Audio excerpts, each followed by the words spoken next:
Hello humans, Master Dinnerflex here, bringing you the low quality content you deserve, and today, I think it's been about a year since I've done it, or somewhere close, I am making a meme deck profile. Now the reason I'm on this page is to show you there's two different types of deck profiles I make. Now quick combos can be whatever I want, it's literally for my and your entertainment, but mostly mine, but when it comes to deck profiles, I have three different approaches. There is the prototype.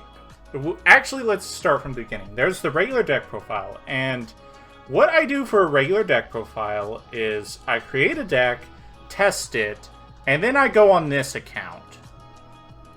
And what I do on this account is I go into rated, play some games. I judge if the games are serious or not, because if my opponent is like super inexperienced, I won't count it. But if it can win more games than it loses in a noticeable large amount of time, it's a successful deck. Even if it's not enough wins to top, it's enough wins that a dedicated player could possibly do something with it, like at a regional. That is my gauge of success. I'm not trying to make a tier 1 deck every time. I am trying to make a deck someone can play. Because the truth is, I really don't care for the merit of being good at Yu-Gi-Oh! I really don't. I do not see any great benefit for it to me, but at the same time, I know the merit of constantly losing, so when I make a deck profile, I want to make sure that you have the potential to win a lot more games than you lose, and that's what I use this account for. It's what I originally used it for. Now it's almost my main account. But second off, I have the prototype deck profile, and that one is where I'm still testing it, and I'm having trouble getting it to like a good win-loss ratio, but I think it's there, so like show the prototype just to give people an idea, and maybe they can break it in. And then the third one, something I haven't done in a long time, is meme deck profiles, and that's where I just straight up ignore this and make something really funny. And let's go ahead and show that. Now, Tellarknights have had one too many bad days. They've opened Vega Nothing Else way too many times to ever be happy again. And that's what this monstrosity is. It is literally Joker Tellarknights.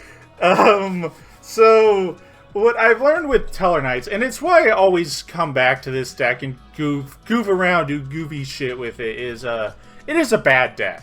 Not only is it a bad deck, I will even take it a step further. I think this deck was never good, completely ignoring all the tops and like event success it saw in DUAA. I think that was actually just worthless information. I think if you took all those players and time warped them back to DUAA format, Tellarknights would have nowhere near the success they did. They would probably have a handful of regional tops. I think this deck is genuinely like not very powerful. It has never been very powerful. It's never been consistent. It's never really been very good at anything. But it was one of the first decks based on hyper efficiency, and more importantly, their extra deck monsters are kind of insane. I guess like ice barriers are a way to put it. Like Deltaros literally is a non-once per turn float from deck, which is insane. And it even gets itself a body that makes it float again, which is ridiculous. Trevere bounces the whole board, hand rips, and then floats if it has materials, which is insane. Diamond is an insane card, and the other rank 4 can just float into any one of them. Like, the extra deck is kind of insane, but the main deck is where it's lacking. Like, if you Veiler or Deneb, the game ends, but what I wanted to try is, what I always try is, like, how do we cheese out extra deck monsters from Tellarknights? Because they're all broken. But it's not in the same way that you can do with like the ice barriers, because they're just generic materials. Deltaros is only generic, but 3 level 4s is not a generic XE summon. That is a lot. Not to mention, in order for you to even use this effect, you have to play Tellarknights on some level. But what I've noticed is how many times this deck just opens one monster pass. A ukulele is not a starter. You need another card for it to make the Denebit matter. Vega does nothing on its own. Altair does nothing on its own. Like, the only opener Tellarknight, it's Deneb. And that is terrible. So what I discovered is, man, what if there was an extender? What if we could make this bad day go away? And I forgot, Joker's Night existed. Now, I made an Amazon deck profile a while, Amazonist I should say, and it was basically Feast of the Wild's Battleguard Cadet Turbo, where you bring out Isolde, and you just revive a whole bunch of level 5s for rank 5s, and I decided to take that approach here. Basically, if you open a Tellarknight plus Joker's Night, you get to go hog wild for this deck. Just like, make Pallades or IP Masquerena as hog wild. So, let's get into it. Triple Deneb, triple Altair, triple Vega, triple Ukulele, and then one Sirius. So, the extra deck is actually tight, which is why I'm playing Sirius, because I'm only playing one Trevere. So you actually need to play this card if you're going to have a tight extra deck, which I do. Like every one of these cards matters. But I'm also playing so many Tellarknights because it's like you want to see them with Joker's Night. So like even if you open a do nothing Vega, but if you open it with Joker's Night, that's still a Pallades and a search for a Tellarknight next turn. So it's like guaranteed follow up with a Joker's Night on the follow-up and things like that. Like, you get to do a lot with very little, so that's why there's so many. Then we got 3 Joker's Night, 1 Jack's Night. God, this card sucks to draw, but it is what it is. And 1 Battleguard Cadet, which is the Isolde target, which I always love running level 1 Isolde targets, because it means you get to play basically no equipped spells, because Axe of Fools is honestly just Forbidden Chalice, or Spell Speed 1 Forbidden Chalice, I should say. Pretty much equip it to a monster. It gains 1,000, but its effects are negated. So, it turns off any Floodgate monsters or negations have to be used on it immediately.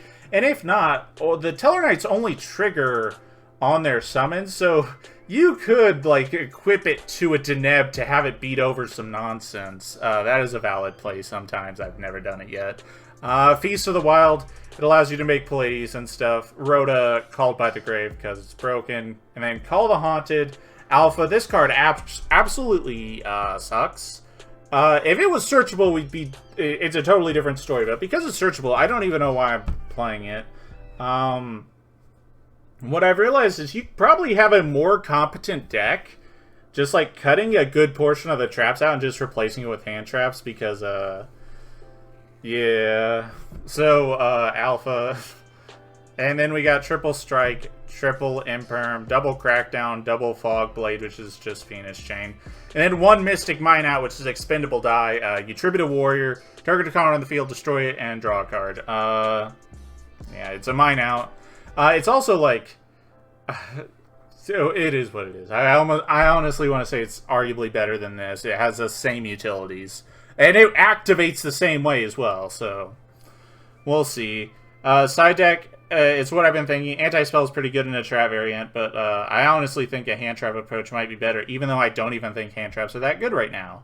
Crazy. For the extra deck, Pallades, Durandal, double Batman, 1 Trevere, 1 Deltaros, both very, very important. Always important. Diamond, Link Karibo, Isolde, IP Masquerena, which is actually so insane in Tellarknights. And it's such a weird thing to say, because when you think Tellarknights, you think Trevere Loop, do nothing for several turns. But if you're actually using some Link monsters and Tellarknights, you get to see how absolutely insane the floating effects of Trevere and Deltaros are. And those get amplified when you put it, pair it with IP Masquerena, because it's basically just free resources forever. And what's really funny is Masquerena does not need to be Link summoned for her to give the quick Link Formula Linkron effect. So if you use her in an earlier turn, you can call the Haunted her back to do it again. And I found that really cool. But yep, that Phoenix, Unicorn, Apollosa, Access Code Talker, and Underworld Goddess, which actually matters a lot, because because of that Call the Haunted play, I actually wanted more than 1 IP target, which is why there's, like, arguably Apollosa, Unicorn, and Underworld Goddess. So, that's it for the deck list. Now, would I say this wins more games than it loses?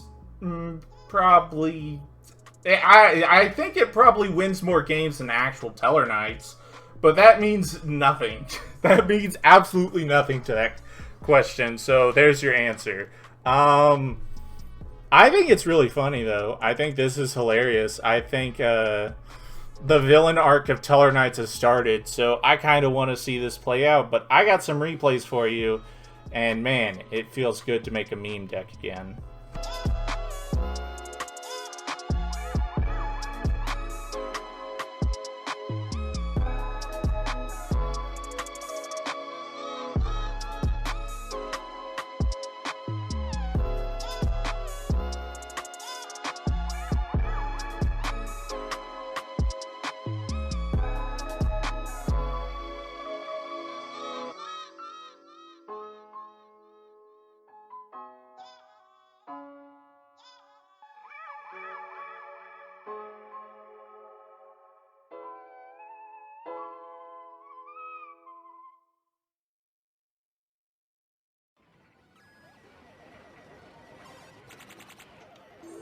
Choose your fighter.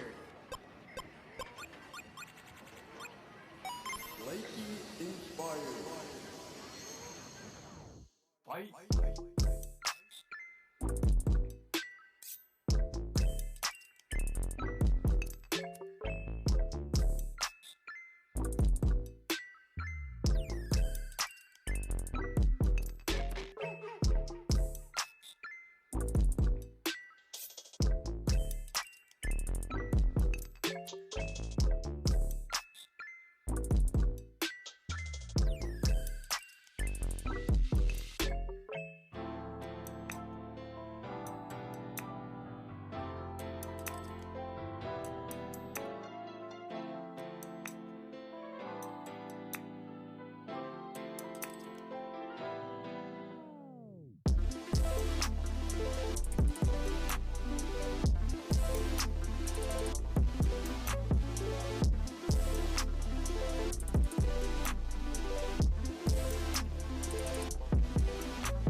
Now, as you can see from this deck list, the design is very human. I think you could honestly win every event you could ever go to as long as you go first and your opponent doesn't open playable. I think that's a real opportunity. Now, if you want me to say something serious about this deck, well, that's about it. Thank you all for watching, and remember, Master Interflex will take your soul.